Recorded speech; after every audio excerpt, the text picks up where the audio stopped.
Nosaltres intentem fer com un bolcat de totes les converses, de totes les protestes o polèmiques, totes les qüestions que s'estan discutint a la xarxa en diferents parts del món, i llavors les expliquem a l'audiència global. No? Les expliquem en anglès i les expliquem també en altres llengües. Clar, nosaltres entenem que, per exemple, els mitjans d'aquí, a la secció internacional, tenen uns criteris de selecció dels temes que tenen molt en compte quin és l'interès de l'audiència d'aquí. No? I llavors, per exemple, nosaltres ara estem fent una cobertura especial de les protestes a Bangladesh, que els mitjans d'aquí, no sé si algú ho ha cobert, però s'està cobrint molt poquet.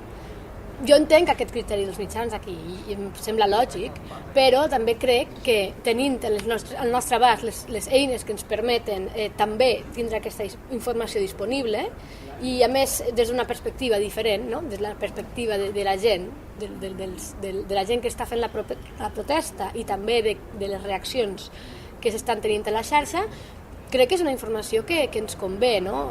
tindre a l'abast, perquè molt sovint l'interès nostre com a ciutadans respecte a temes internacionals ve molt donat pel coneixement que tenim previ, que ve donat pels mitjans internacionals.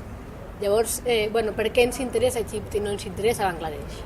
Perquè d'Egipte ja s'ha parlat molt, ja en sabem, i llavors ens crida l'atenció saber com va la cosa. No? En canvi, si Bangladesh ni el situem en el mapa, doncs evidentment l'audiència té un interès menor.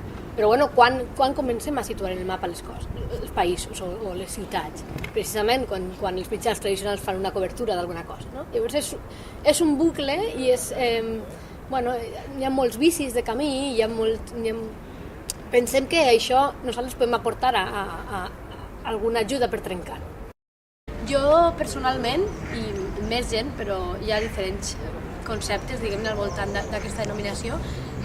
Bàsicament, periodisme ciutadà és periodisme fet per una persona que no té darrere un gran mitjà de comunicació. Aquesta persona pot ser un periodista.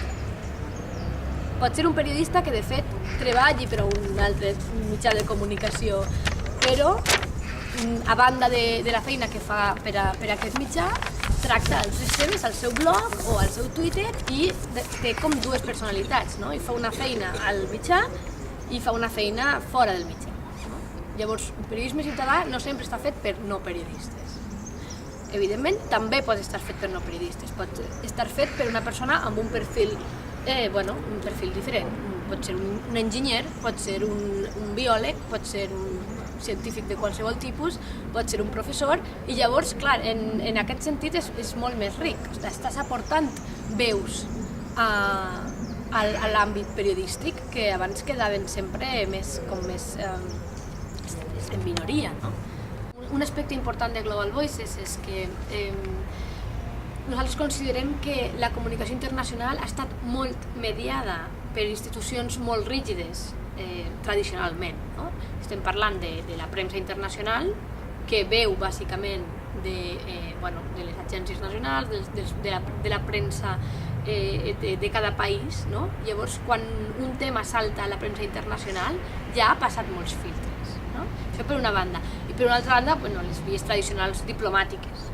Clar que són dues institucions molt rígides, no? I molt llunyanes dels ciutadans, al final. Llavors, en aquest sentit, quan es va crear Global Voices, la idea de fons també era establir un vincle de comunicació directa entre ciutadans d'arreu del món.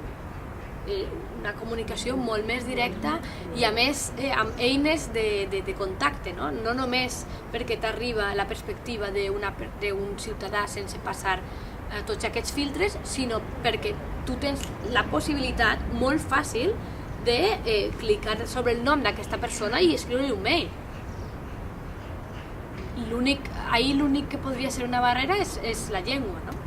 Les barreres lingüístiques encara continuen sent diguem-ne un obstacle a la comunicació global que es podria